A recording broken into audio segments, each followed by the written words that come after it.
청취자님, 평생을 가족을 위해서 정말 치열하게 일해 오셨잖아요. 네, 대부분의 우리 부모님 세대가 그렇죠. 그런데 막상 퇴직을 딱 하고 국민연금이 나올 때까지 생기는 그 텅 빈 5년.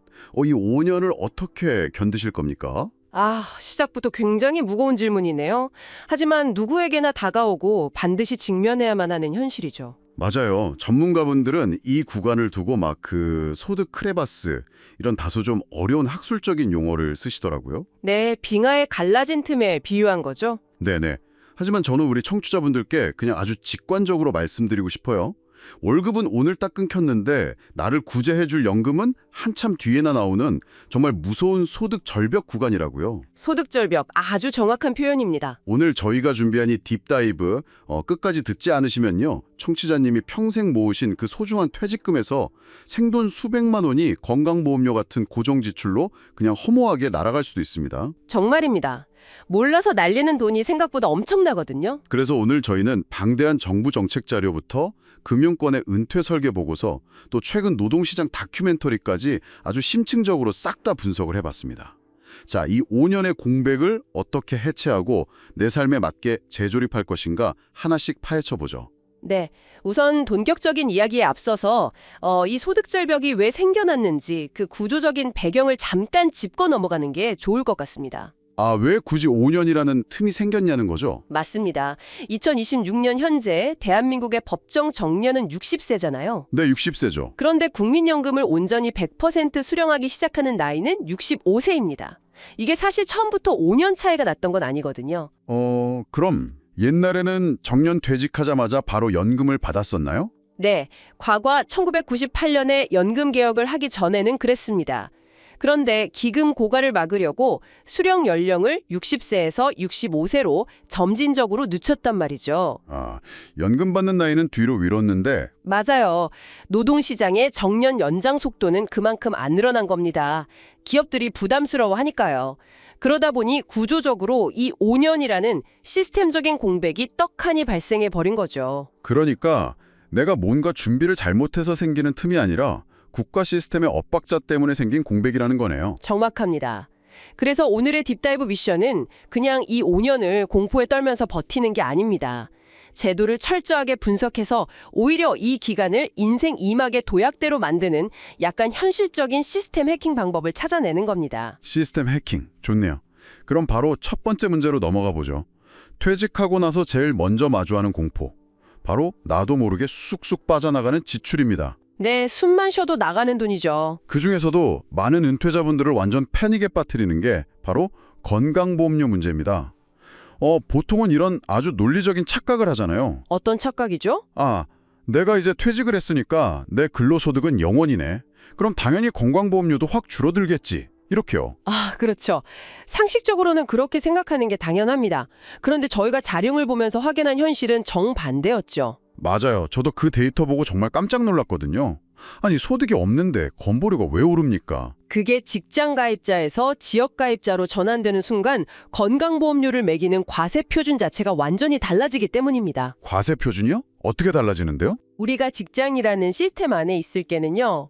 오직 근로소득, 그러니까 월급표에 찍히는 그 돈에만 보험료를 매겼습니다. 게다가 절반은 회사가 내줬잖아요. 네, 회사랑 나랑 반반씩 냈죠. 아주 든든한 우산이었네요. 그렇죠.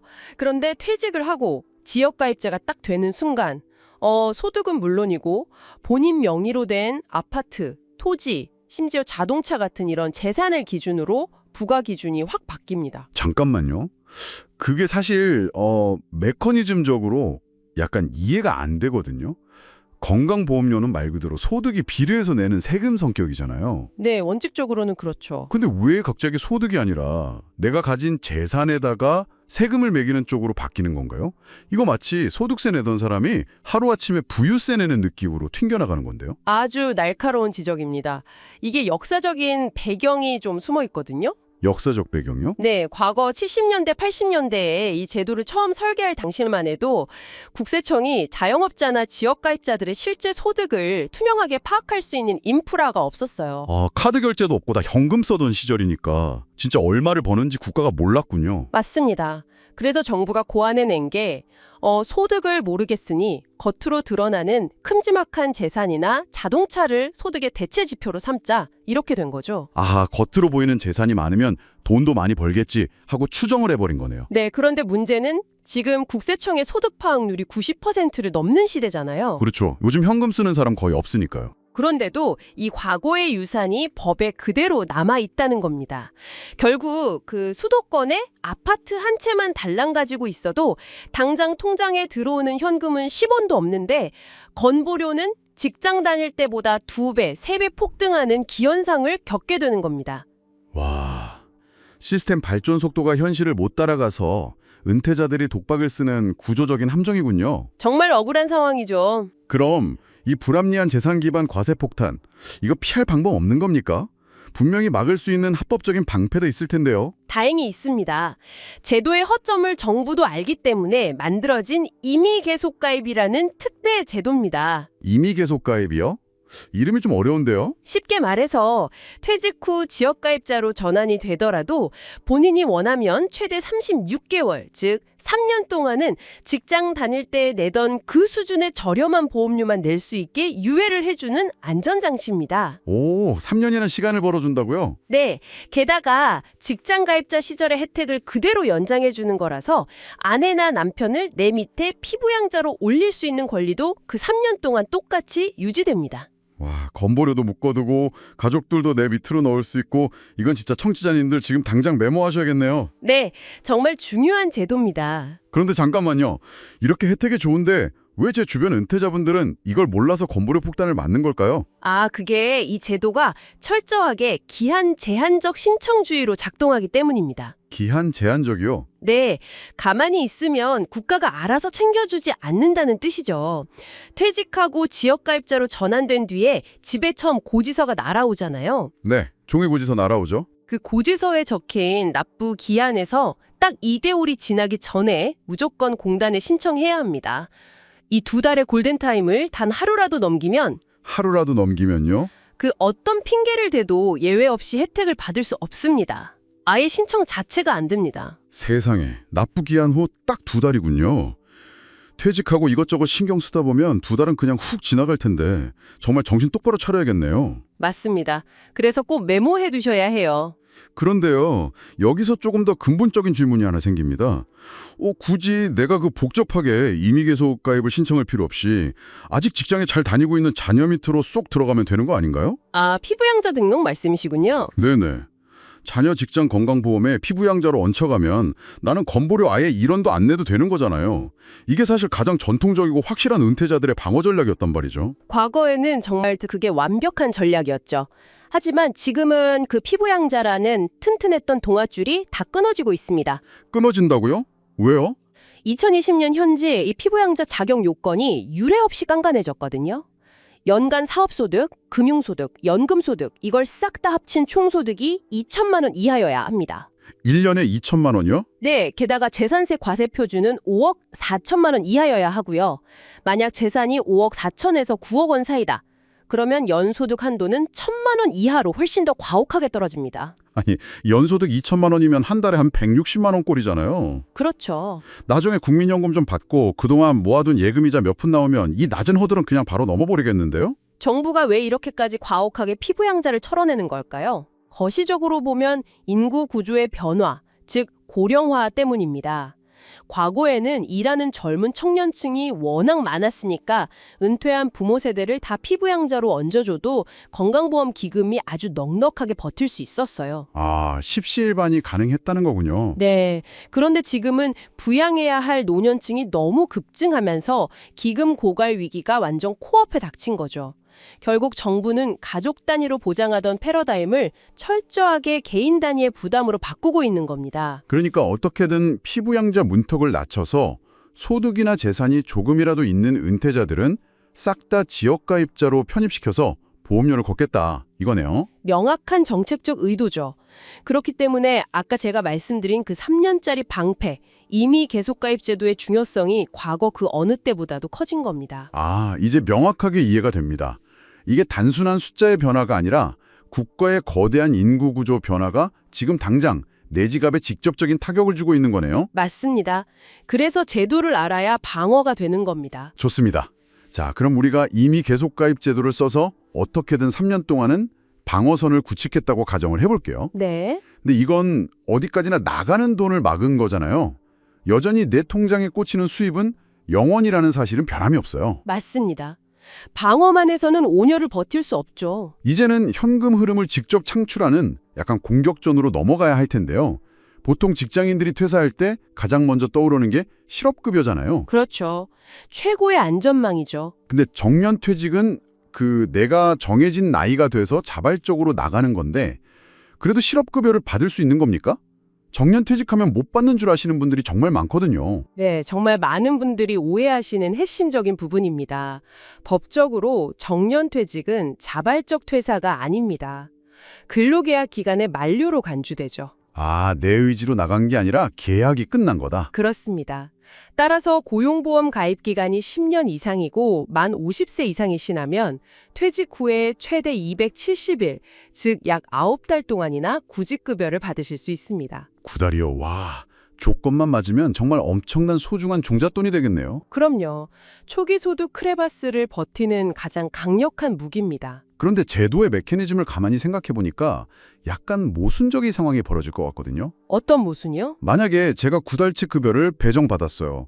그래서 한 3개월 정도 구직 활동을 하다가 운이 너무 좋아서 정말 괜찮은 직장에 덜컥 일찍 합격을 해버린 겁니다. 축하드릴 일이네요. 네, 근데 그럼 제가 못 받고 남은 6개월치 실업급여는 어떻게 되는 겁니까? 그냥 허공으로 사라지나요?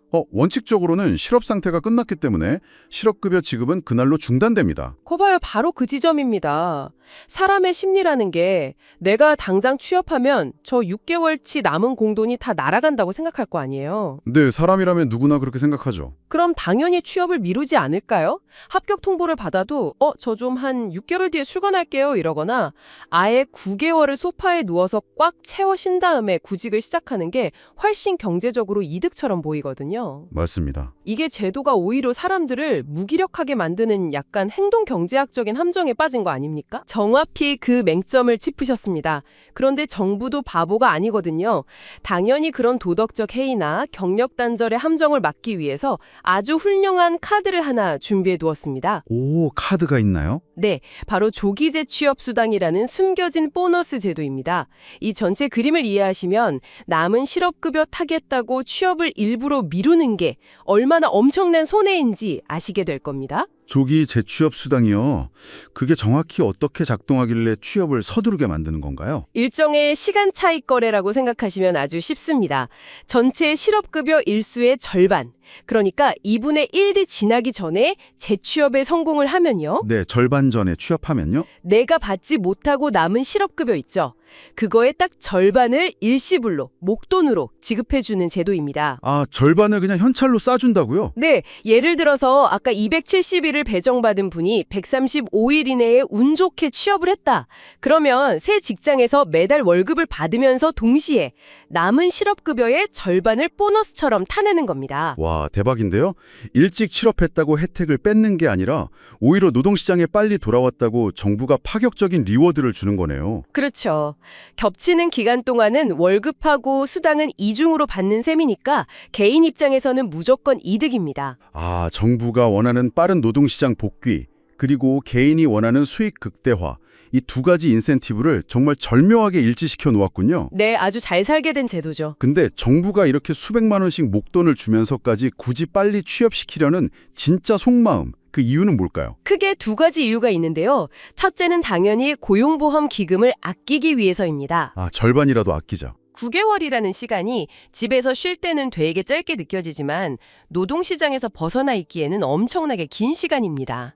특히 60대 은퇴자가 9개월을 완전히 쉬어버리면 최신 트렌드나 아침에 출근하는 그 업무 리듬을 완전히 잃어버리거든요. 아, 다시 돌아가기가 너무 힘들어지는 거군요. 맞습니다.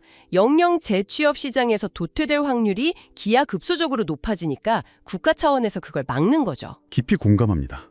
그 관성은 정말 무섭거든요.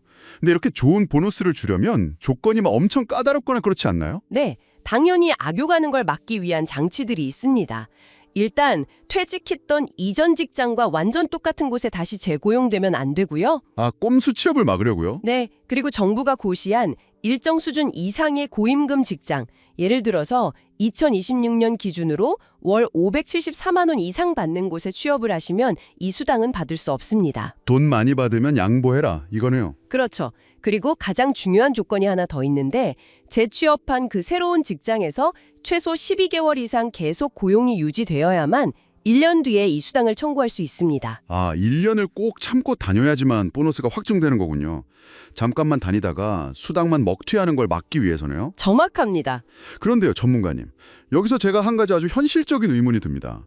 65세가 넘어서까지 일하시는 진짜 고령 시니어분들 있잖아요. 네, 요즘 아주 많으시죠. 그분들은 사실 체력적인 문제도 분명히 있고 또 기업 입장에서도 나이가 많으시니까 1년 이상 장기 계약을 좀 꺼리는 경우가 되게 많단 말이죠. 네, 현실이 그렇습니다. 근데 무조건 12개월을 유지해야 수당을 준다.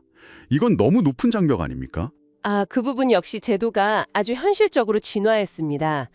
65세 이상 시니어가 재취업을 하신 경우에는요, 12개월이 아니라 딱 6개월, 절반만 고용이 유지되어도 조기 재취업 수당을 받을 수 있도록 조건이 파격적으로 완화되었습니다. 와, 6개월만 다녀도 수당이 나온다고요? 왜 65세 이상만 절반으로 깎아준 걸까요? 말씀하신 그 노동시장의 냉혹한 현실을 그대로 반영한 겁니다. 기업들이 고령자를 1년 이상 장기 고용하는 걸 극도로 부담스러워하니까 계약직으로라도 일단 일자리를 구하시라고 유인책을 던진 거죠. 아, 단기 계약직이라도 일단 사회에 편입되게끔 마찰력을 확 줄여준 거네요. 맞습니다. 다만 주의하실 점은 65세 이전에 이미 고용보험에 가입되어 있어서 자격을 쭉 유지해오신 분들이어야 한다는 대전제가 있긴 합니다. 아, 원래 고용보험 안에 있던 분들만 해당된다는 거군요. 제도의 디테일 속에 우리 노동시장의 현실이 정말 다 녹아 있네요. 네, 아주 정교하죠. 자, 그럼 이제 가장 뼈아픈 진짜 현실을 한번 마주해 보겠습니다. 우리가 지금 임의 계속 가입으로 건보료도 막았고 조기재 취업 수당 받으면서 현금도 확보하는 메커니즘 다 이해했습니다. 네네. 근데요, 이 모든 환상적인 시나리오는 결국 재취업에 성공했을 때의 이야기잖아요. 아, 그렇죠. 취업이 안 되면 아무 소용이 없죠. 은퇴한 60대가 갈 수 있는 일자리가 과연 시장에 존재하느냐, 이게 핵심 아닙니까?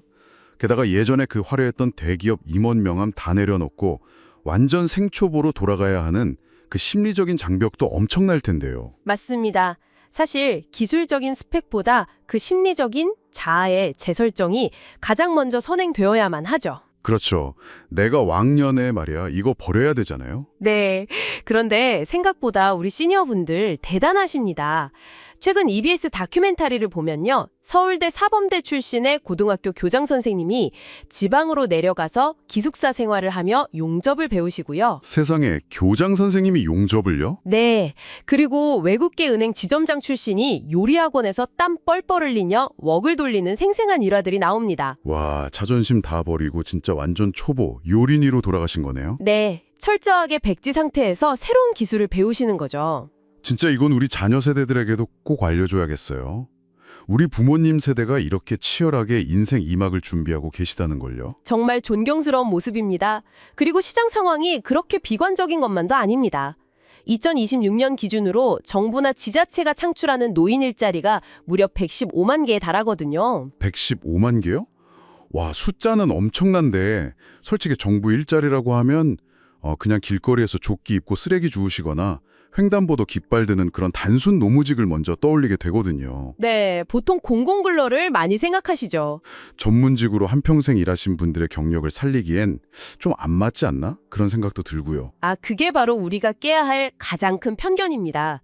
최근에 정부 일자리 패러다임이 완전히 바뀌었거든요. 어떻게 바뀌었나요? 50세에서 64세의 퇴직 전문 인력들을 딱 타겟으로 한 이른바 신중년 경력형 일자리가 대폭 확대되었습니다. 신중년 경력형 일자리요? 네, 단순히 몸을 쓰는 일이 아니라요.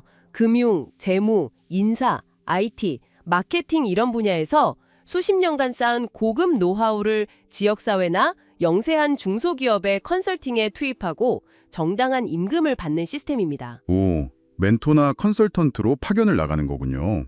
이건 정말 경력도 살리고 사회에도 기여하는 훌륭한 모델이네요. 그렇죠. 그리고 민간 기업들의 움직임도 굉장히 흥미롭습니다. 민간 기업들도 60대 채용을 늘리고 있나요? 사실 젊고 값싼 노동력도 많은데 굳이 60대 은퇴자를 재고용할 경제적인 동기가 있을까요? 분명히 있습니다. 바로 제도적 기억과 위기관리 능력 때문입니다. 제도적 기억이요? 그게 뭔가요? 조직이 과거에 겪었던 실패나 성공의 데이터베이스를 머릿속에 가지고 있는 거죠. 예를 들어 최첨단 방산기업이나 항공우주산업을 한번 떠올려 보세요. 네, 나로호 같은 거 쏘는 곳이요? 위성 발사체에 갑자기 이상 징후가 딱 발생했어요. 젊은 엔지니어들은 데이터만 보면서 당황할 때 20년 전에 똑같은 실패를 겪어본 60대 은퇴 연구원은 직관적인 패턴 인식으로 문제의 핵심을 바로 짚어냅니다. 와, 매뉴얼에는 없는 짬바이브가 나오는 거군요. 그렇죠. 이런 엄청난 경륜과 위기 대응력은 무슨 알고리즘이나 매뉴얼로 단기간에 젊은 직원들에게 가르칠 수가 없는 기업의 최고 핵심 자산입니다. 아, 신입 뽑아서 수년 동안 교육시키는 매몰 비용을 쓸 바에야 그냥 숙련된 은퇴자를 재고용하는 게 훨씬 기업 입장에서도 비용 효율적이라는 걸 깨달은 거네요. 맞습니다. 단순히 인건비 싸움이 아니라 위기 상황에서 플러그 앤 플레이가 가능한 즉시 전략감으로써 은퇴자를 바라보기 시작한 거죠. 진짜 인식이 완전 바뀌고 있군요. 해외 사례를 보면 이 트렌드가 더 명확해집니다. 이미 우리보다 먼저 초고령 사회에 진입한 독일은 일찌감치 정년하고 연금 수령 나이를 67세로 일치시켜버렸습니다. 아, 아이템이 없게 붙여버렸군요. 네, 나아가서 연금을 받으면서도 계속 일하는 시니어들에게 세금 혜택을 팍팍 주는 액티브 렌트 제도를 도입해서 국가가 평생 현역 시대를 시스템적으로 쫙 밀어주고 있죠. 우리나라도 그렇게 가야 할 텐데요. 우리나라도 시작했습니다.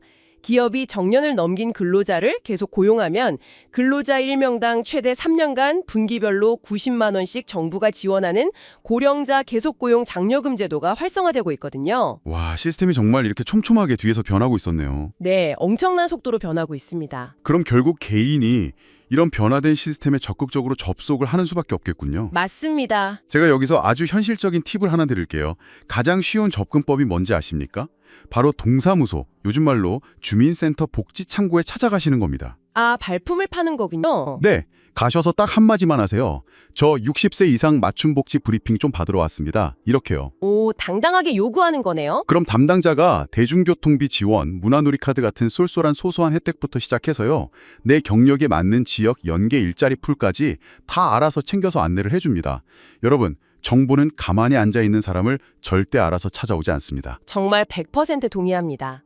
제도는 철저하게 능동적으로 두드리는 사람에게만 유리하게 설계돼 있거든요. 자, 그럼 이제 드디어 소득 절벽의 끝자락, 우리가 기다리던 최종 보스에 도달했습니다. 바로 국민연금입니다. 네, 5년의 목적지죠. 우리가 이 일자리를 구했든 못 구했든 간에 결국 이 연금을 언제 어떻게 개시할 것인가가 은퇴 전략의 마지막 퍼즐이잖아요. 가장 중요한 퍼즐입니다. 연금을 미리 당겨받을까 아니면 나중에 미뤄서 받을까. 저는 이거 케이크에 좀 비유하고 싶어요. 지금 당장 내가 배가 고파서 이 케이크를 작게 잘라 먹을 거냐 아니면 꼭 참았다가 나중에 훨씬 더 큰 케이크를 통째로 받을 거냐. 아주 직관적인 비유네요. 이거 남들 따라 하지 말고 내 상황에 맞는 정답을 찾아야 하잖아요. 전문가님, 이게 단순히 이자율 게임으로만 볼 수 있나요? 그 이면에 작동하는 약간 수학적인 메커니즘을 좀 명확하게 설명해 주시죠. 연금 수령 시기의 선택은 사실상 국가가 발행한 아주 안전한 종신 확정 금리 채권의 수익률 곡선을 타는 것과 완벽하게 똑같습니다. 오, 채권 수익률 곡선이요? 네. 먼저 조기 수령, 정확한 명칭은 조기 노령연금인데요. 이걸 살펴볼까요? 최대 5년까지 남들보다 앞당겨서 일찍 받을 수 있습니다. 네, 60세부터 바로 받을 수 있죠? 당장 소득이 끊긴 현금 가뭄을 해결하는 데는 정말 최고로 유용합니다. 하지만 페널티가 진짜 어마어마합니다. 페널티가 얼마나 되길래요? 1년을 앞당길 때마다 연금액이 무려 6%씩 영구적으로 깎입니다. 1년에 6%요? 그럼 아까 크레바스가 5년이니까 5년을 꽉 채워서 제일 먼저 땡겨받으면 30%가 날아가는 거네요? 정확합니다. 본래 받을 돈의 30%가 삭감된 채로 그것도 죽을 때까지 평생 그 깎인 금액으로 지급됩니다. 와, 평생 30% 손해. 이건 진짜 보험 수리적인 빡빡한 계산이 깔려 있는 거군요. 국가 입장에서는 연금을 일찍 붙어주면 당연히 오랜 기간 줘야 하니까 그 전체 지급 총액을 맞추려고 매월 주는 금액을 이렇게 가혹하게 깎아버리는 거네요. 맞습니다. 연금 재정을 보호하기 위한 방어막이죠. 그렇다면 이 30% 영구 삭감이라는 엄청나게 뼈아픈 손실을 감수하면서까지 굳이 이 조기 수령을 선택해야만 하는 분들은 어떤 분들입니까? 크게 두 부류입니다. 첫째는 당장 이번 달 생계비가 없어서 고금리 카드론을 끌어다 써야 할 정도로 현금 흐름이 완전히 막히신 분들. 아, 이전에는 이 차라리 연금 깎이는 게 낫다. 네, 그리고 둘째는 본인의 가족력이나 현재 건강 상태를 고려했을 때 냉정하게 기대 수명이 상대적으로 짧을 것 같다고 스스로 판단하시는 분들입니다. 일찍 받아서 조금이라도 더 누리는 게 이득이니까요. 슬프지만 현실적인 판단이네요. 그런데 조기 수령을 선택할 때 조심해야 할 점은 없나요? 아주 치명적인 함정이 하나 숨어 있습니다. 함정이요? 뭔데요? 우리 아까 이 딥다이브 2부에서 열심히 일자리 구해서 재취업해야 한다고 강조했잖아요. 네네, 신중년 일자리요? 만약 그렇게 재취업에 성공을 해서 근로소득이나 사업소득이 발생했는데 그 금액이 일정 기준을 초과해버리면 조기연금 지급이 아예 중단돼 버립니다. 헉, 기준이 얼만데요? 2025년 기준으로 월 약 309만 원. 전문 용어로는 A값이라고 부르는 이 소득을 초과하게 되면요. 기껏 평생 30% 깎이기로 약속하고 받고 있던 연금마저 딱 끊기는 겁니다. 세상에, 그건 진짜 완전 최악의 시나리오 아닙니까? 나는 평생 30% 손해보겠다는 불이익까지 감수하고 신청을 했는데 그냥 월급 한 310만 원 받았다는 이유로 연금 자체가 정지돼 버린다고요? 애모 필수네요. 자, 그럼 반대 경우도 한번 보죠. 내가 5년을 어떻게든 자력으로 버텼어요. 그래서 수령 시기를 오히려 늦추는 연기 수령은 어떻습니까? 1년을 늦출 때마다 연금액이 무려 8%씩 복리로 늘어납니다. 1년에 8%요? 네, 5년을 꽉 채워 늦추면 무려 40%가 가산된 어마어마한 금액을 평생 받게 되죠. 1년에 확정 수익 8%라. 요즘 같은 저성장 시대에 운행도 안 주는 무위험 수익률 아닙니까? 최고죠. 그렇다면 이건 내 수명에 대한 일종의 영모기지 같은 개념이군요. 내가 오래오래 장수할수록 이 8% 복리 혜택을 극대화해서 계속 깨먹을 수 있는 거니까요. 정말 훌륭한 비유입니다. 그래서 퇴직연금, 흔히 말하는 IRP나 아니면 재취업 월급으로 앞선 그 5년의 크레바스를 무사히 넘길 여력이 있고 내 건강에 아주 자신이 있는 분들에겐 이 연기 수령이 최고의 전략이 됩니다. 아, 40% 불려서 굵고 길게 받는 거네요. 그럼 이 연기 수령은 완벽한가요? 단점은 없습니까? 여기서도 또 다른 함정을 하나 조심하셔야 합니다. 아, 제도가 참 호락호락하지가 않네요. 무슨 함정이죠? 이렇게 연금을 불려서 받다 보면 연금액이 월 166만 원, 즉 1년에 2천만 원을 훌쩍 넘어가 버리는 경우가 생깁니다. 네, 많이 부었거나 40% 늘렸으면 충분히 넘겠네요. 근데 2천만 원이 넘으면 무슨 문제가 생기죠? 아까 우리 방송 맨 처음에 말씀드렸던 건강보험 피부양자 자격, 그거 기억나시죠? 아, 그 총소득 2천만 원 넘으면 피부양자 탈락한다고 했던 거요? 네, 바로 그겁니다. 연금을 풍족하게 받으려다가 그 기준선을 넘어버리면 피부양자 자격에서 즉각 박탈되고 험난한 지역가입자로 편입돼서 매달 수십만 원의 건보료를 토해내야 하는 엄청난 역전 현상이 벌어질 수 있습니다. 아, 정말 모든 제도가 거대한 톱니바퀴처럼 빈틈없이 맞물려 돌아가네요. 진짜 어느 하나만 뚝 떼어놓고 정답을 찾을 수 없다는 걸 오늘 딥다이브를 통해서 확실하게 깨달았습니다. 제 말이 그겁니다. 숲 전체를 봐야 해요. 네, 오늘 저희가 이 지독한 소득 절벽 5년을 돌파하기 위한 4가지 무기들을 시스템적으로 다 분해해봤습니다. 맞습니다. 첫째, 건보료 과세 표준의 변화를 3년간 막아내는 방패인 임의계속 가입. 둘째, 실업급여의 그 행동 경제학적 함정을 역이용해서 목돈을 터내는 조기 재취업 수당. 셋째, 기업의 제도적 기억을 공략해서 전문성을 살리는 신중년 재취업 전략. 그리고 마지막으로 내 수명과 세금 구조까지 계산해서 최적화하는 연금 수익률 곡선 타기까지. 아주 깔끔한 요약이네요. 청취자님, 이렇게 제도의 작동 원리를 명확히 이해하고 준비만 잘 해두신다면요. 이 5년은 더 이상 공포스러운 위기가 아닙니다. 오히려 내 남은 삶을 재구조화하는 인생 2막의 아주 주도적이고 여유로운 휴식기가 될 수 있습니다. 맞습니다. 오늘 심층 분석의 핵심은 이겁니다. 국가나 제도가 나의 은퇴 라이프를 절대 자동으로 친절하게 최적화해주지 않는다는 사실이죠. 네, 알아서 챙겨주는 건 없죠. 제도의 메커니즘을 공부하고 내 상황에 맞춰서 적재적소의 레버를 당기는 능동적인 분들만이 이 혜택을 쟁취할 수 있습니다. 맞습니다. 자, 오늘 우리는 퇴직 후에 마주하게 될 가장 내혹하고 현실적인 돈, 그 절벽을 건너는 법을 이야기했습니다. 하지만 이 분석을 마치면서 저는 숫자 너머에 있는 아주 근본적인 화두를 우리 청취자분들께 하나 던지고 싶습니다. 어떤 화두죠? 오늘 저희가 이 딥다이브를 준비하면서 검토한 글로벌 보건연구 자료가 하나 있는데요.